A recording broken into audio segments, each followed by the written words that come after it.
नमस्कार दोस्तों, आज हम आप लोगों को पूर्वोत्तर भारत की पहाड़ियों के बारे में बताएंगे। उसके पहले हम ये जान लें कि जो हिमालय पर्वत है, इसके पहले हम आपको बताए थे हिमालय पर्वत का भौतिक विभाजन जो उत्तर से दक्षिण था। आज हम बताएंगे भारत की पूर्वोत्तर राज्यों की पहाड़ियां और हिमालय पर्वत का देशांतरीय विभाजन तथा इनकी चोटियां। तो हम देखेंगे सिंध नदी जो जम्मू कश्मीर में बहती है, मानसरोवर झील से निकलती है।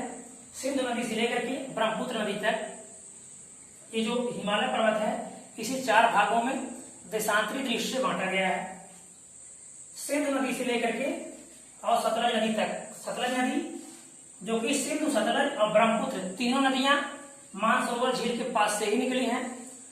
तो ये सतलज नदी जो पंजाब से होते हुए बहती है, तो सतलज नदी और सिंधु नदी के बीच को पंजाब हिमालय कहते हैं।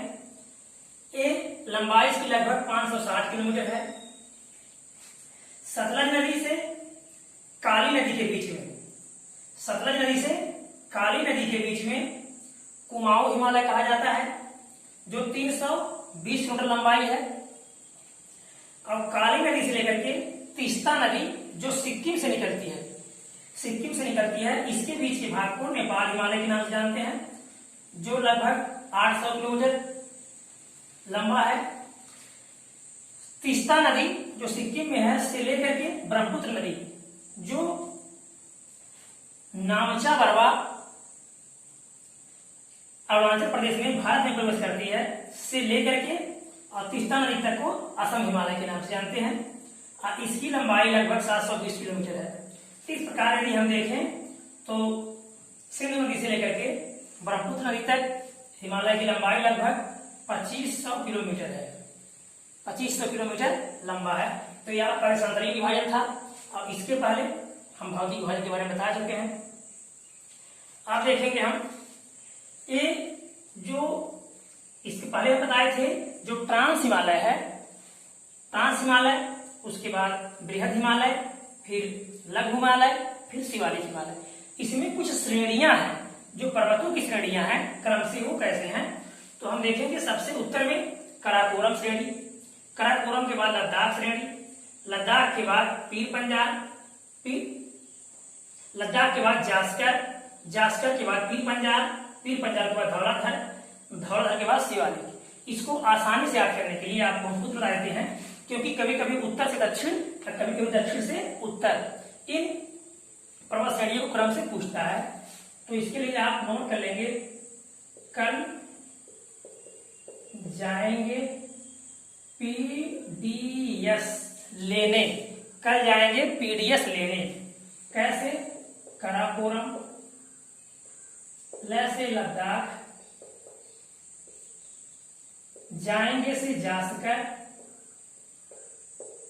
पी से पीर पंजाल, पीर पंजाल, और डी से धौलाधर, डीएच धौलाधर, और यस से शिवालिक, यस से शिवालिक। ठीक, इस तरह एक उत्तर से दक्षिण तक पर्वत श्रेणियों का क्रम है। इसको आप नोट कीजिएगा, याद कीजिएगा इसको। कल जाएंगे पीडीएस लेने। अब आप पर्वतों की श्रेणियों को जान गए हैं। अब हम देखेंगे जो पूर्वोत्तर भारत की पर्वत श्रेणियां हैं उसके बारे में।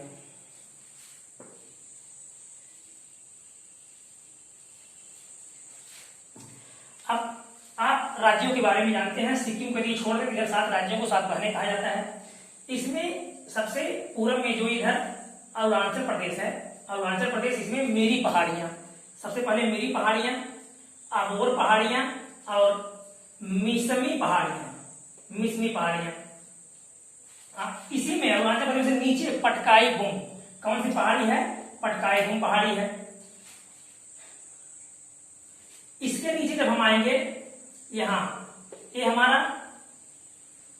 नागालैंड है। नागालैंड में नागा पहाड़ियां हैं जो म्यांमार और भारत दोनों की सीमाओं में है।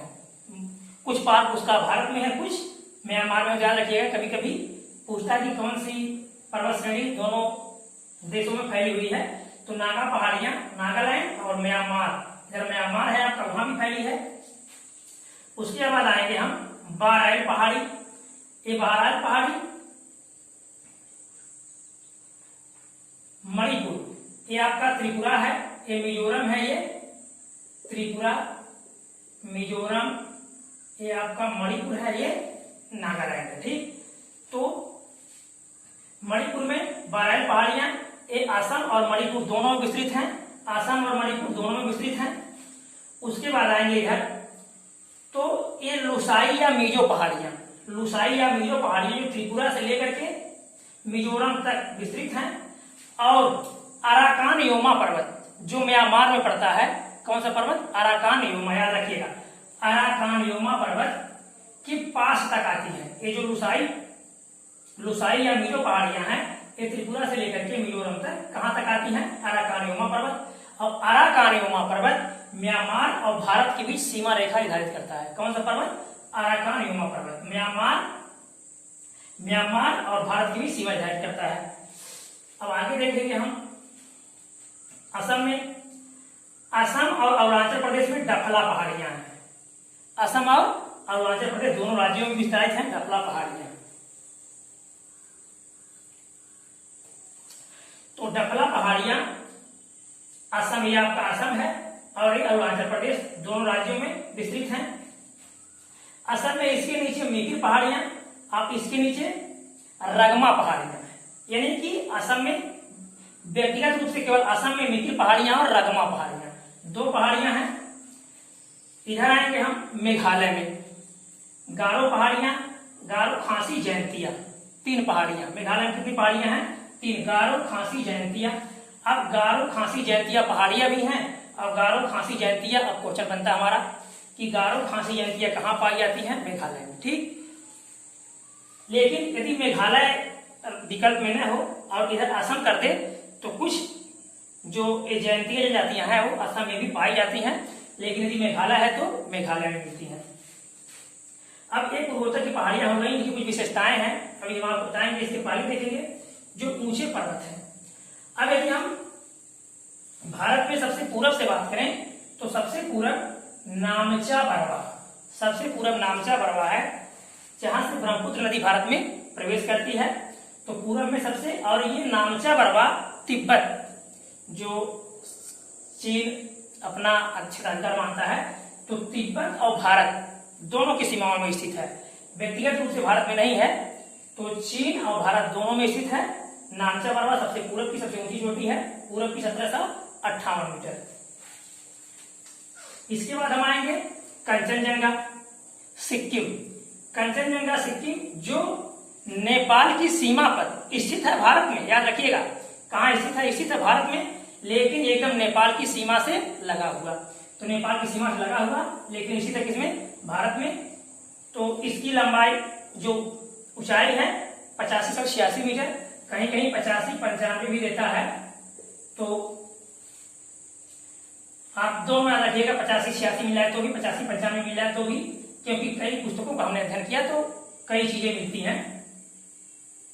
तो 85, 86 मीटर इसकी ऊंचाई है। इसके बाद हम आएंगे नेपाल में। अब यहाँ ये आपका भूटान था। अब इधर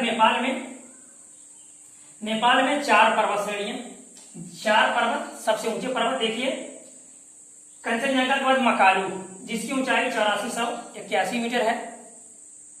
इसके बाद एवरेस्ट जो विश्व की सबसे ऊंची चोटी है, एवरेस्ट 8848 मीटर नेपाल में स्थित है। इसके बाद अन्नपूर्णा 8091 मीटर, ये भी नेपाल में स्थित है। अन्नपूर्णा के बाद धौलागिरी 8172 मीटर, ये भी नेपाल में है। अब हम भारत में प्रवेश करेंगे उत्तराखंड राज्य में। किस राज्य में? उत्तराखंड राज्य में।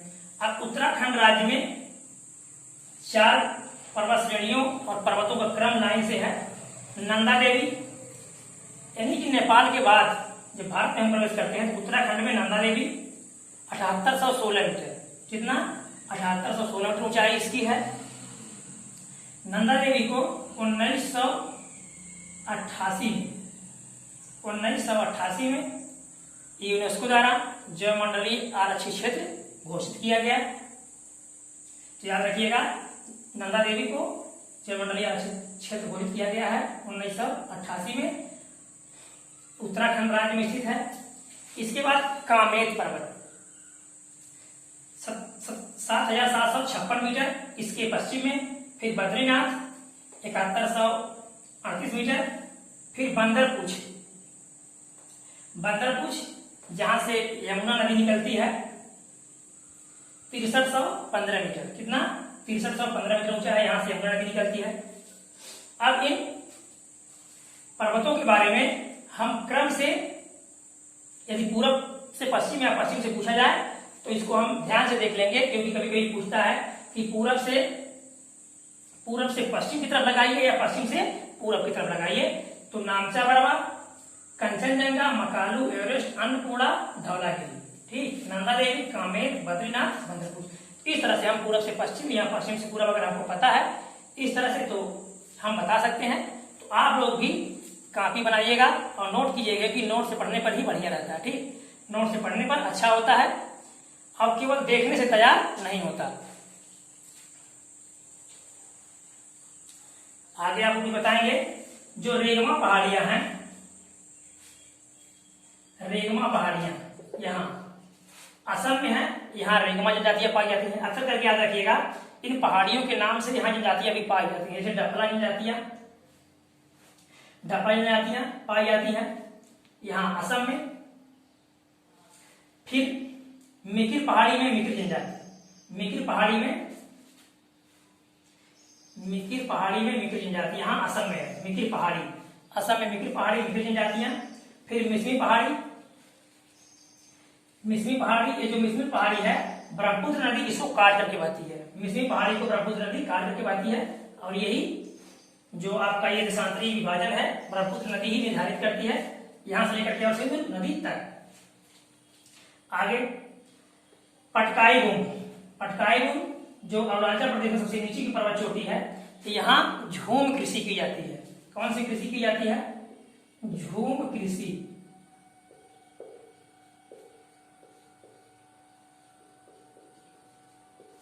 झूम कृषि क्या होती है? झूम कृषि में जो आदिवासी या जो लोग वहां की कृषि करते हैं वो लोग क्या करते हैं, वहां जो वनस्पतियां होती हैं, पेड़ पौधे होते हैं, उनको पहले काट देते हैं। काट देने के बाद उसको जला देते हैं, फिर उस पर कृषि करते हैं। तो वनस्पतियां थी, वनस्पतियों को काट दिए, फिर उस पर कृषि किए। इसी तरह से कृषि और होती है स्थानांतरित, जो ये पूर्वोत्तर राज्यों में ही प्रचलित है। अब इस पर रोक लगाई जा रही है क्योंकि झूम कृषि और स्थानांतरित कृषि से पर्यावरण को नुकसान होता है, तो ऐसी कृषियों पर रोक लगाई जा रही है। तो स्थानांतरित कृषि, ये दोनों पूर्वोत्तर भारत में प्रचलित हैं। स्थानांतरित कृषि, झूम कृषि दोनों एक तरह से है। झूम कृषि पर एक स्थान पर फसलों को, वनस्पतियों को काट कर कृषि की जाती है, जबकि स्थानांतरित कृषि में एक व्यक्ति के पास जितनी भूमि होती है, तो पहले मान लीजिए 3 भूमि है उसके पास, तो यहाँ वनस्पतियों को काट देते हैं, यहाँ कृषि करते हैं। जब यहाँ मिट्टी अनुपजाऊ हो जाती है तो यहाँ से यहाँ चले जाते हैं, फिर यहाँ कृषि करते हैं। जब यहाँ अनुपजाऊ हो जाती है तो यहाँ चले जाते हैं। मतलब जिस प्रकार से उनके अपने जमीनों को, टुकड़ों को विभाजित कर लेते हैं, इस तरह से फिर यहाँ करते हैं। तो देखते हैं तब तक यहाँ वनस्पतियां उगाती हैं। जब वनस्पतियां उगाती हैं तो पुनः इस पर कृषि करने लगते हैं। इस प्रकार से वो वनस्पतियों को काटते रहते हैं और कृषि करते रहते हैं, जिसको बोलते हैं स्थानांतरित कृषि। ठीक, एक स्थान करते हैं, इसको छोड़ देते हैं, फिर अगले स्थान पे करते हैं। फिर जब अनुपजाऊ हो जाती है मिट्टी तो इसको भी छोड़ देते हैं, फिर यहाँ करते हैं। ठीक, दोनों समझ में आ गया। झूम कृषि, वनस्पतियों वृक्षों को काट करके उसको जला दिया जाता है, फिर कृषि की जाती है। स्थानांतरित कृषि में अपने जमीनी भूभाग को कई टुकड़ों में बांट लेते हैं। तो पहले भूभाग को करते हैं, जब ये अनुपजाऊ हो जाती है तो अगले पे जाते हैं, फिर जब ये अनुपजाऊ होती है तो फिर अगले पे जाते हैं, और जब ये अनुपजाऊ हो जाती है तो फिर पिछले पर चले जाते हैं। क्यों? क्योंकि तब तक यहाँ वनस्पतियां उग जाती हैं। तो वनस्पतियां उगने से क्या होता है, वहां मिट्टी में नाइट्रोजन की मात्रा बढ़ जाती है, इसी मिट्टी क्या हो जाती है, मिट्टी उपजाऊ हो जाती है। इस प्रकार की झूम कृषि करते हैं। तो पटकाई हुई पहाड़ियों में क्या करते हैं सर, झूम कृषि करते हैं। इसके बाद नागा, ये जो नागा पहाड़ियां हैं जो म्यांमार और नागालैंड, म्यांमार और नागालैंड, भारत के नागालैंड और म्यांमार में स्थित है, यहाँ के लोग स्थानांतरित कृषि करते हैं। कौन सी कृषि? स्थानांतरित कृषि। क्या होता है स्थानांतरित में? मतलब यही बारी बारी से कृषि करना, मतलब अपना सब्जेक्ट काट के अगले फिर अगले फिर वापसी उसी स्थान पर आ जाना। गारो पहाड़ियां जो मेघालय में है, यहाँ के लोग भी झूम कृषि करते हैं। गारो पहाड़ियों के लोग भी झूम कृषि करते हैं, अर्थात वनों को काट करके पुनः उसी खेती करते हैं। जयंतिया पहाड़ियां, ये जो जयंतिया पहाड़ियां हैं, याद रखिएगा जयंतिया पहाड़ियां कहाँ हैं, गारो, खासी, जयंतिया तीनों मेघालय में है।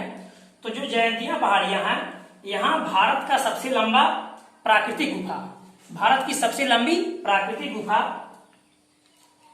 लिएट हरेह,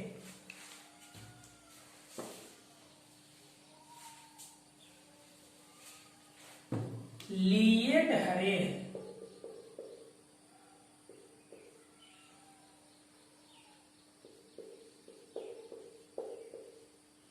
लिएट हरेह, तो भारत की सबसे लंबी प्राकृतिक गुफा जयंतिया पहाड़ियां में, ठीक, क्या नाम है उसका, लिएट हरेह। भारत की सबसे लंबी प्राकृतिक गुफा यह स्थित है। प्राकृतिक गुफा मतलब बनाई नहीं गई है, प्राकृतिक रूप से पहले से ही बनी हुई है, ठीक। तो इस तरह से आपकी पहाड़ियां हो गई। तो आप नोट बनाते रहिए, साथ साथ तैयार करते रहिए। इसके पहले हमने सारा कवर करा दिया है, पूरा सिलेबस हर सब्जेक्ट का पूरा कंप्लीट कराएंगे, कोई कहीं से नहीं छूटेगा। आप केवल जो ऊंची पर्वत चोटी है सबसे, उसके बारे में बताएंगे कि ये जो गाडविन ऑस्टिन या K2 है, 8611 मीटर ऊंची है, ये पाक अधिकृत जम्मू कश्मीर में है, तो पूर्ण रूप से इसको भारत का नहीं माना जा सकता। और यदि भारत की दृष्टि से देखा जाए तो जो कंचनजंगा सिक्किम में है, पूर्ण रूप से भारत में है, सिर्फ नेपाल की सीमा पर है, लेकिन पूर्ण रूप से भारत में है। तो कंचनजंगा भारत की सबसे ऊंची चोटी है। लेकिन यदि विकल्प में कंचनजंगा नहीं दे रहा है, गाडविन ऑस्टिन दे रहा है, तो हमारा उत्तर क्या होगा, गाडविन ऑस्टिन ही होगा। लेकिन यदि इस तरह से क्वेश्चन बन के आ रहा है कि पूर्ण रूप से भारत की सबसे ऊंची चोटी, तो क्या होगा, कंचनजंगा होगा, जो सिक्किम में स्थित है, ठीक, ध्यान रखिएगा। और दक्षिण भारत की जो बताए थे, अनायमुड़ी सबसे ऊंची चोटी है जो केरल में स्थित है, तो उत्तर भारत में आपका कंचनजंगा हो गया। और यदि गाडविन ऑस्टिन को रख रहा है तो आपका गाडविन ऑस्टिन हो सकता है, लेकिन ये पाक अधिकृत जम्मू कश्मीर में है। आप पूर्ण रूप से कंचनजंगा आपके भारत में है। अब यदि वीडियो अच्छा लगा होगा तो सब्सक्राइब कीजिएगा, लाइक कीजिएगा, दोस्तों को शेयर कीजिएगा।